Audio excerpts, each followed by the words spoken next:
हम सबको पता है कि आदरणीय प्रधानमंत्री नरेंद्र मोदी जी के नेतृत्व में हमारे देश की अर्थमंत्री निर्मला जी सीतारामन जी, इन्होंने देश का 2025 और 26 का बजट पेश किया है और इस बजट के बारे में थोड़ी उसका विश्लेषण, उसकी जानकारी अलग अलग प्रदेशों में जाकर हम सभी कार्यकर्ता, मंत्री, हमारे भारतीय जनता पार्टी की ये सोच है कि इस बजट में हमने जो जो कुछ किया है वो इस देश के आखिरी आदमी, आखिरी व्यक्ति तक ये पहुंचना चाहिए। अब 2047 का जो विकसित भारत का संकल्प माननीय प्रधानमंत्री जी ने किया है, उसकी ओर एक महत्वपूर्ण कदम इस बजट के माध्यम से रखा है।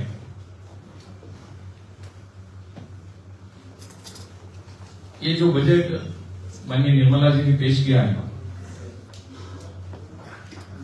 ये तो हम सब ये कह सकते हैं विकास में तेजी लाने के हेतु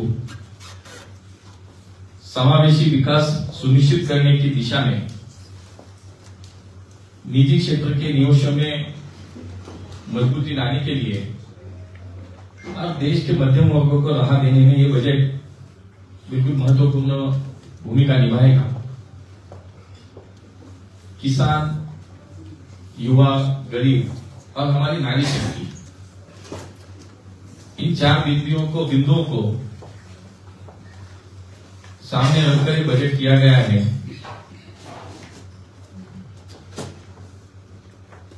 और इसमें मैंने अभी कहा कि पूरे देश में समाज के आखिरी व्यक्ति का भी इसमें विचार किया गया है, इसमें चिंता की गई है। और इससे ये बजट से यही प्रतीत होता है कि एक तरफ हम विश्व के 5वीं अर्थव्यवस्था के रूप में सामने आए, उभरे हैं, और दूसरी तरफ हमारे देश में जो समाज का आखिरी व्यक्ति है उसका जीवन समृद्ध हो, इसके लिए भी बहुत सारे प्रावधान इस बजट में की गई है। पिछले 10 साल में माननीय मोदी जी ने इस देश का नेतृत्व किया। हम सभी ने उनको इस देश का प्रधानमंत्री चुनकर उनको काम करने का मौका दिया और इसमें जो काम हुआ है वो तो हम सभी के सामने है। जैसे मैंने अभी कहा कि विश्व की 5वीं बड़ी अर्थव्यवस्था हम बने, इस देश के 25 करोड़ से ऊपर लोग और गरीबी रेखा के ऊपर आए, विश्व के महाशक्ति के रूप में हम सामने आए। और उसी तरह आम आदमी का भी विचार किया गया 10 साल में। अगर हम देखें तो हमारी कुल जनसंख्या के कम से कम 50% जनसंख्या ऐसी है जो मोदी जी की जो योजना है, केंद्र सरकार की योजना है, किसी ना किसी योजना का वो लाभार्थी बना है। जैसे कि उज्ज्वला गैस हो, प्रधानमंत्री आवास योजना हो, हर घर जल हो, ऐसी अनेक योजनाएं वो किसानों के लिए है, गरीबों के लिए है, हमारे महिला भगिनियों के लिए, ऐसी अनेक योजनाएं इस देश की 50% से ज्यादा जनसंख्या मोदी जी के इस अनेक योजनाओं से सीधी जुड़ी है। और हम अगर देखते हैं कि 2014 से पहले कुछ उदाहरण मैं यहां देना चाहूंगा कि जिस तरह से हम प्रगति की ओर, विकास की ओर तेजी से बढ़ रहे हैं, तो 2014 से पहले क्या था और 10 साल में क्या हुआ। 2014 से पहले हमारे देश में कुल मेडिकल कॉलेज थे 390, और पिछले 10 साल में उनकी संख्या बढ़कर हुई 705। एमबीबीएस की सीट भी पिछले 10 साल में दुगनी हो गई। 2014 से पहले हमारे देश में एयरपोर्ट की संख्या थी 74 और आज की तारीख में अगर हम हमारे एयरपोर्ट की संख्या देखें तो 159 बन गई है। हाईवे निर्माण जो होता है हमारे, जो हम देखते हैं हमारे जो हाईवे होते हैं उसके निर्माण की प्रतिदिन किलोमीटर की संख्या थी 13 किलोमीटर प्रतिदिन बनते थे 2014 से पहले। आज अगर हम देखते हैं तो प्रतिदिन 30 किलोमीटर के हाईवे आज देश में बन रहे हैं। उसी हिसाब से अगर हम देखते हैं तो 2014 से पहले इस देश में 68,000 किलोमीटर की रेलवे लाइंस थी। आज और रेलवे लाइंस की हम अगर लेंथ देखते हैं, निर्माण देखते हैं तो 1,32,000 किलोमीटर इतनी रेलवे लाइंस आज हमारे देश में कार्यरत है। पिछले 10 साल में कम से कम 5,000 नए ITI इस देश में बने। ऐसे असंख्य उदाहरण है। मैं इसका इसलिए जिक्र करना चाहूंगा कि प्रधानमंत्री कहते हैं कि 2047 का अगर विकसित भारत का संकल्प हमें करना है और लक्ष्य हमें अगर पूरा करना है तो गत 10 साल हम इसकी नींव समझ कर देखते हैं। ये हमने नींव रखी है पिछले 10 साल में जो ये काम हुआ है, और आगे जाके हमें और बहुत कुछ काम करना है। और इसीलिए मैंने थोड़ा सा कुछ उदाहरण इसमें दिए। अगर आज हम अपना पूरा बजट देखें जो निर्मला जी ने यहाँ पे रखा है देशवासियों के सामने, तो उसमें से मैंने जो कहा कि समाज के हर क्षेत्र का विचार किया गया। रक्षा मंत्रालय को जो निधि आवंटित की गई है उसकी अगर हम राशि देखें तो 4,91,000 करोड़ की राशि तो रक्षा मंत्रालय की आवंटित की गई है। कृषि मंत्रालय के लिए 1,71,000 किए गए। ग्रामीण विकास मंत्रालय के लिए 2,67,000 की राशि आवंटित की गई है। शिक्षा मंत्रालय 1,28,000 है। स्वास्थ्य मंत्रालय तकरीबन 1 लाख करोड़ है। तो समाज के हर क्षेत्र के लिए एक अच्छी तरह से यहां पे बजट का प्रावधान किया गया है। भारतीय अर्थव्यवस्था को केंद्रीय वित्त मंत्री ने कृषि, सूक्ष्म लघु और मध्यम उद्यम और निवेश निर्यात ऐसे 4 इंजनों के रूप में पेश किया, उसकी पहचान की है। उसमें पहला इंजन जो कहा है वो कृषि का इंजन बोला है। प्रधानमंत्री धनधान्य कृषि योजना के माध्यम से देश में कृषि उत्पादक वाले 100 जिलों को शामिल किया गया है और जिससे 1.7 करोड़ 1,70,00,000 किसानों का इसका लाभ होगा।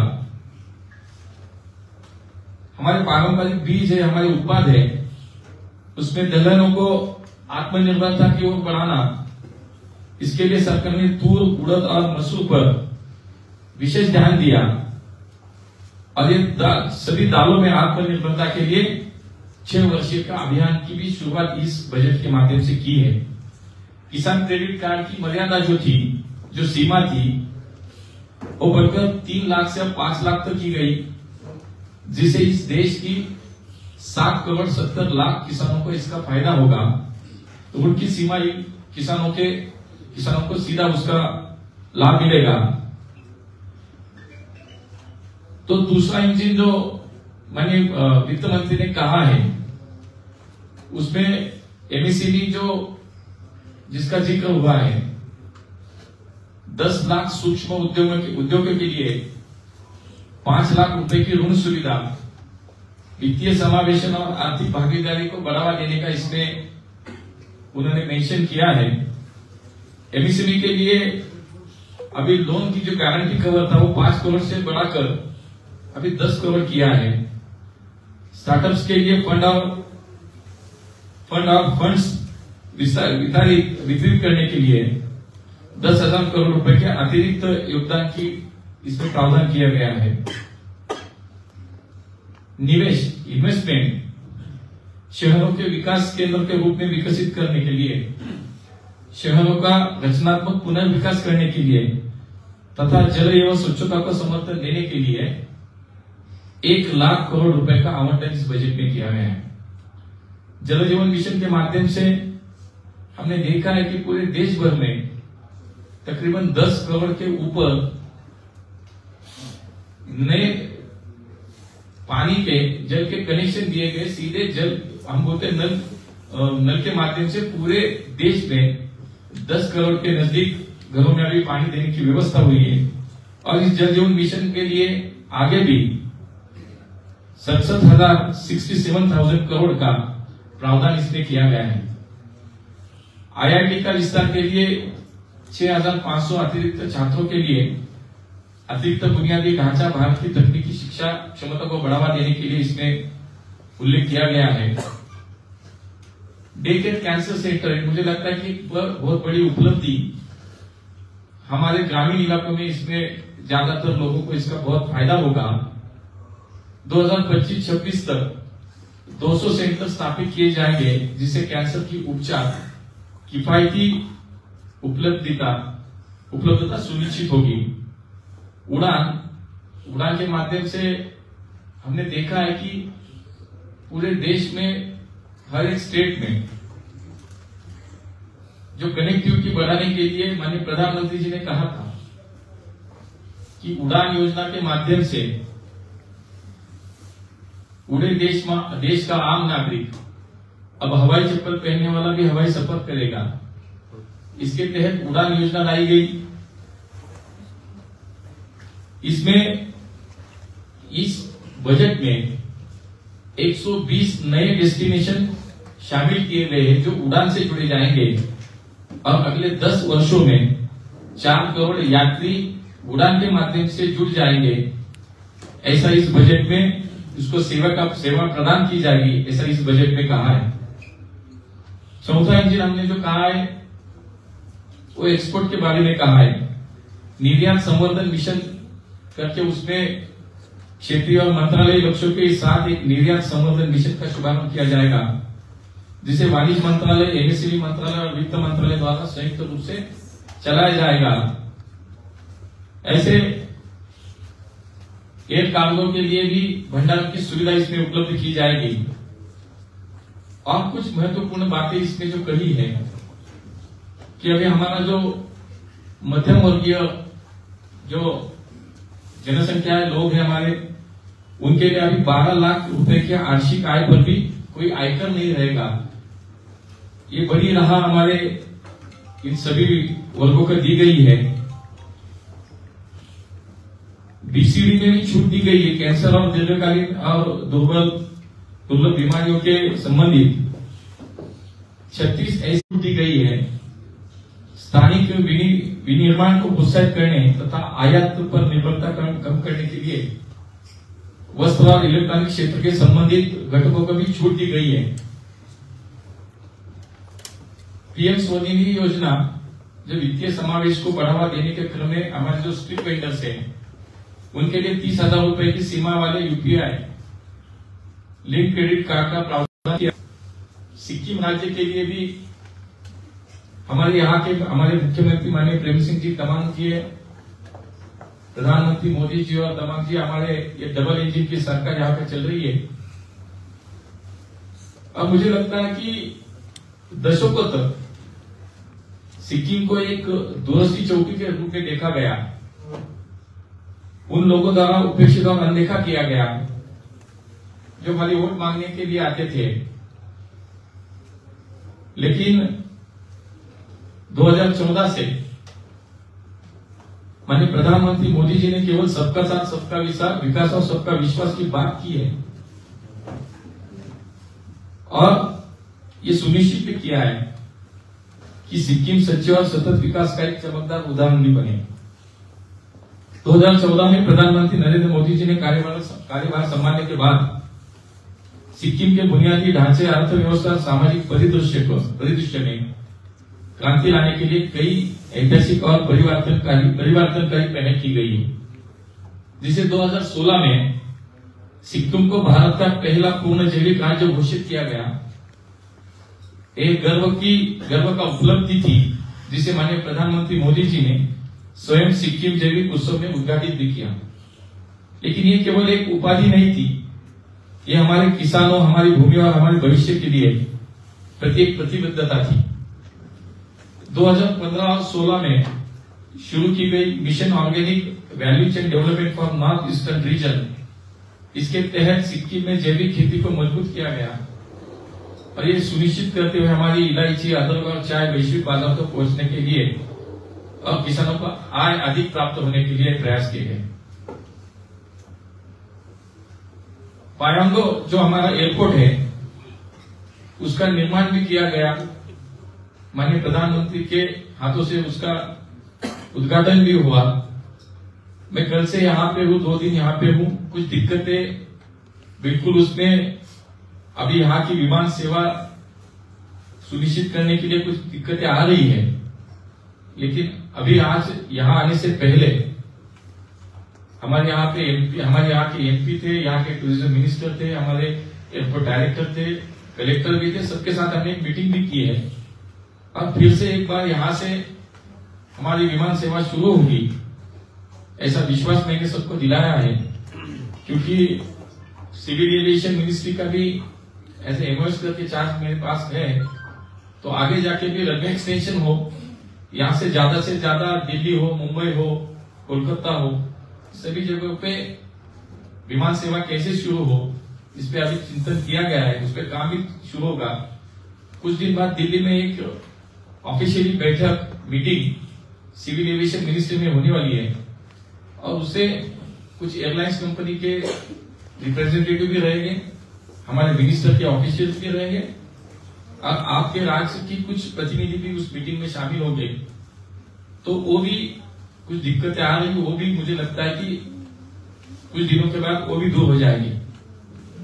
2018 में उस एयरपोर्ट का उद्घाटन माननीय मोदी जी के हाथों से हुआ था और उसका उद्देश्य यही था कि सिक्किम को भारत के बाकी हिस्सों से जोड़ना, पर्यटन, व्यापार और आर्थिक विकास को यहाँ के बढ़ावा देना है।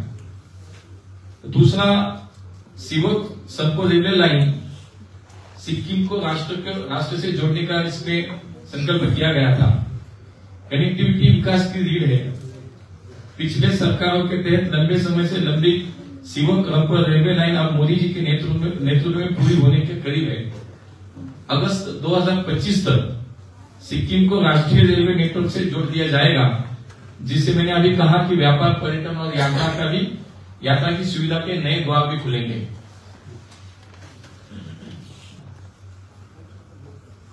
रक्षा और सीमा जो बुनियादी ढांचा है, सिक्किम को मजबूत करना है, भारत को सुरक्षित करना है। कुपुप शेराथांग सड़क अब कई सीमा बुनियादी ढांचा परियोजनाओं को राष्ट्रीय सुरक्षा को मजबूत करने और हमारे सीमावर्ती समुदाय के सामाजिक आर्थिक विकास को बढ़ावा देने के लिए तेजी से आगे बढ़ाया गया है। हम अगर देखते हैं कि जब कांग्रेस की सरकार इस देश में थी, पूर्वोत्तर राज्यों के लिए जो बजट बनता था उसमें हमारा सिक्किम भी शामिल था, तो उसका भी मैं एक उदाहरण देना चाहूंगा। 2014-15 में इस पूर्वोत्तर राज्य के लिए जो वार्षिक बजट आवंटन किया था वो था मात्र 24,819 करोड़। 2014-15 में जो पूर्वोत्तर राज्यों के लिए बजट आवंटन किया गया था एक वर्ष के लिए, वो था 24,819 करोड़ 18 लाख रुपए।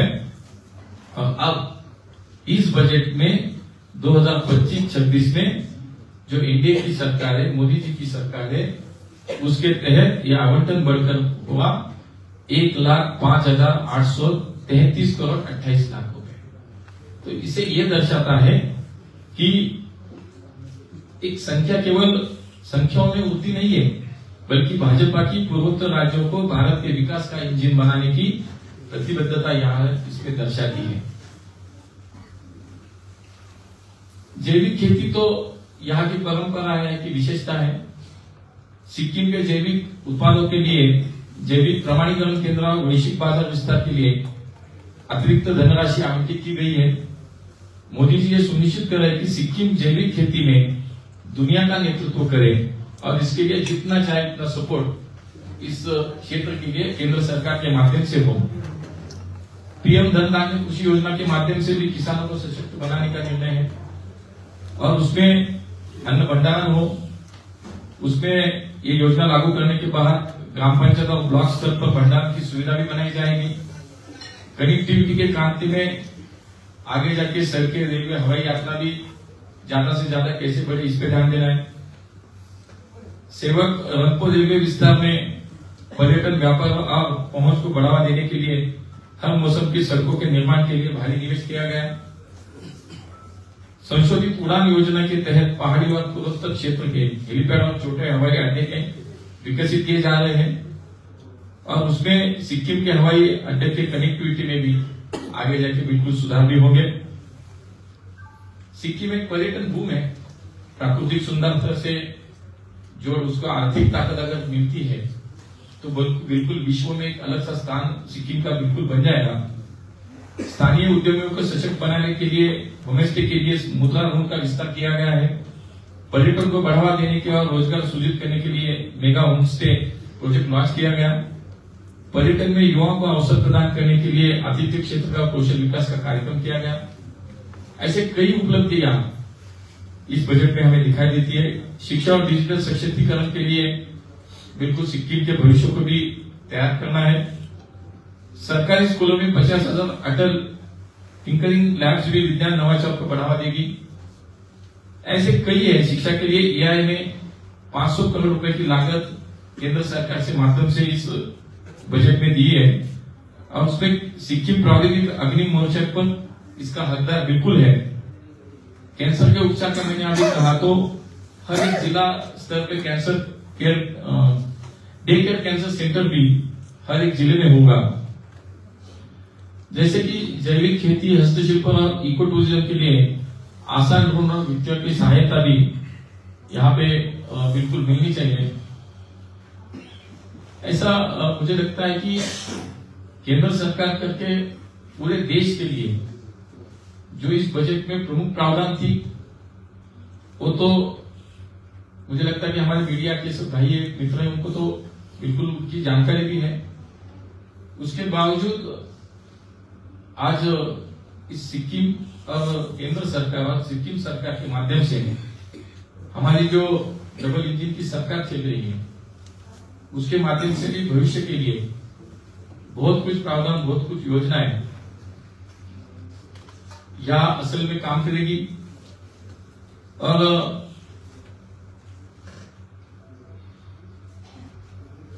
इतने सालों से जो उपेक्षा थी वो तो अब बीत गई और मोदी जी के नेतृत्व में बिल्कुल हम अपना वादा भी पूरा करें। हम सिक्किम को और भी ऊंचाई पर ले जाने के लिए प्रतिबद्ध है। ये हमारे यशस्वी प्रधानमंत्री माननीय नरेंद्र मोदी जी के साथ खड़े होने, भाजपा के साथ खड़े होने वाले उज्ज्वल और समृद्ध आत्मनिर्भर भविष्य के साथ खड़े होने का है। भाजपा का सिक्किम के लिए दृष्टिकोण स्पष्ट है। विकास, गरिमा और एक मजबूत भविष्य। तो आइए एक साथ आगे बढ़े।